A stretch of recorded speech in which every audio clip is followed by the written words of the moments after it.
Hello everyone. Today we are going to study A Thing of Beauty, the poem of class 12. This poem was written by John Keats, a British romantic poet. He was born in 1795 and died at a tender age of 25 in the year 1821. The following poem, A Thing of Beauty in Your Syllabus, is an excerpt from his poem Endymion, a poetic romance. The poem is based on a Greek legend in which Endymion, a beautiful young shepherd and poet who lived on Mount Latmus, had a vision of Cynthia, the moon goddess. The enchanted youth resolved to seek her out and so wandered away through the forest and down under the sea. Let me now read out the poem to you. A thing of beauty is a joy forever. Its loveliness increases, it will never pass into nothingness, but will keep a bower quiet for us and a sleep full of sweet dreams and health and quiet breathing. Therefore, on every morrow are we wreathing a flowery band to bind us to the earth.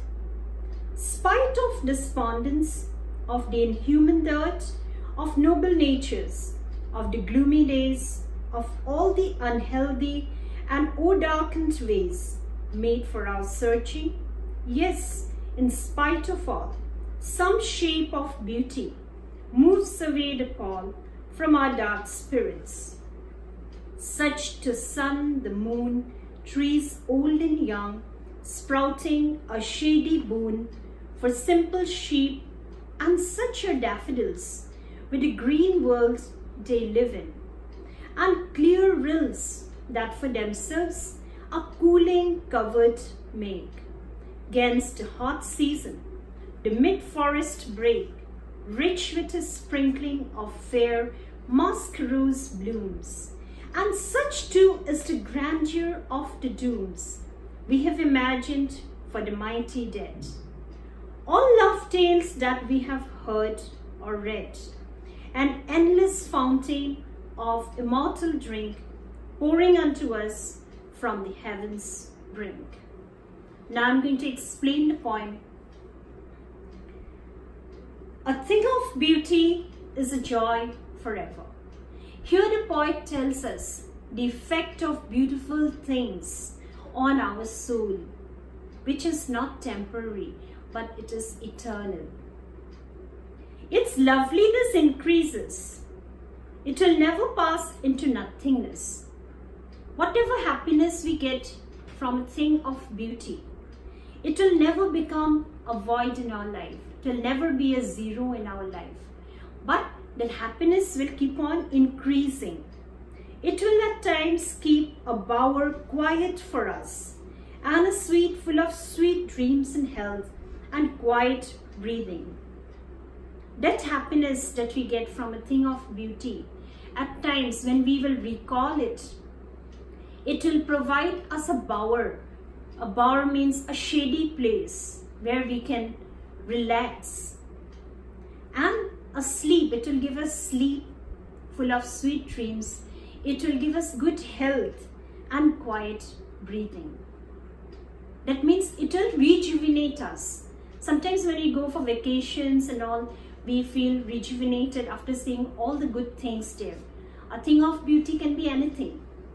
It can be any natural objects. It differs from person to person. So when we recall that moment of getting that, permanent pleasure out of it, we will be relaxed.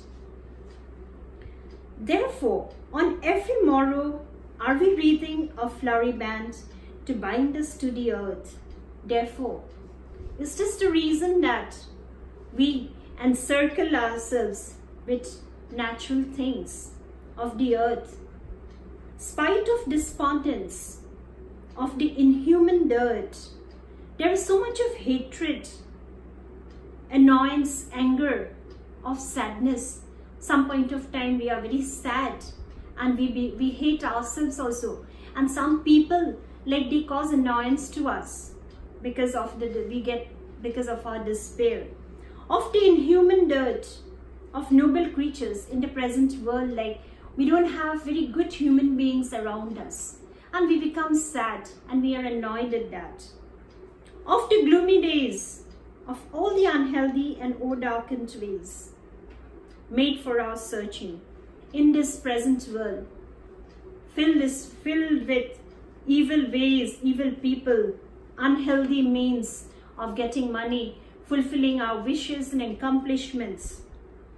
Yes, in spite of all, some shape of beauty moves away the pall from our dark spirits. In this time of our need, that is when we are sad, when we are desperately looking for some happiness, we are very tired, overburdened, monotonous life. We want to look for some beautiful things which will give us some permanent happiness.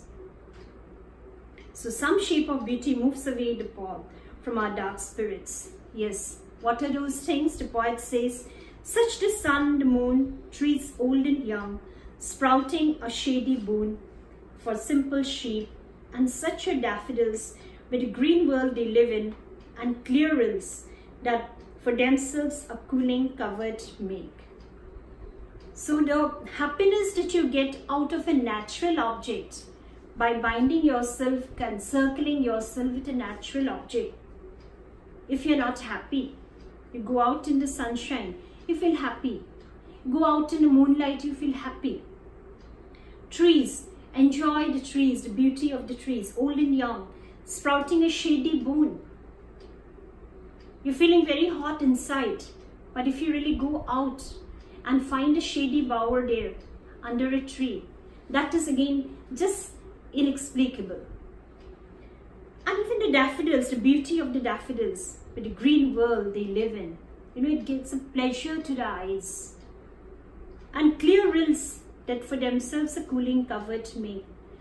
Clear rills like small brooks which just flow, small streams that for themselves, wherever they flow, they provide a cooling effect there.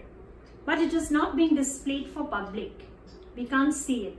Once we explore, then we come to know about it. Against a hot season, the mid-forest break. The mid-forest break, the forest, it's about to decay in the middle. But that is a process, the life is to go on. The musk rose blooming there. They are flowers, sweet smelling flowers. So these are all examples of different natural objects which give pleasure, eternal pleasure to human soul. And then the poet says that, and such too is the grandeur of the dooms. The grandeur of the dooms, of the mighty deaths means, who we have imagined for the mighty dead. Even when we look, for example, in India, the Taj Mahal, we come to know about Mumtaz's love and Shah Jahan's love story with her. So, we come to know how beautiful it was by looking at the Taj Mahal. Similarly, many cases are there in the world. All lovely tales that we have heard or read. We have read some tales from our grandmom, from our parents, and some they have told us, some we have read it in literature. In this technologically advanced society, we have the digital resources now where you can read about different tales, yes, inspiring tales which will motivate you to come out of your despondence, despair, your sad life, and help you to move ahead to lead a beautiful life in a beautiful world. An endless fountain of immortal drink. All these things, the natural objects, or the reading of the mighty dead, or the pleasure that you get out of the domes of the mighty dead. All these, serves as an endless fountain of immortal drink. Yes, immortal drink, very sweet, very, very tasty kind of a drink, as if it rejuvenates us. So these things are being compared to that immortal drink which is being poured from heaven unto us from the heaven's brink. So that's it.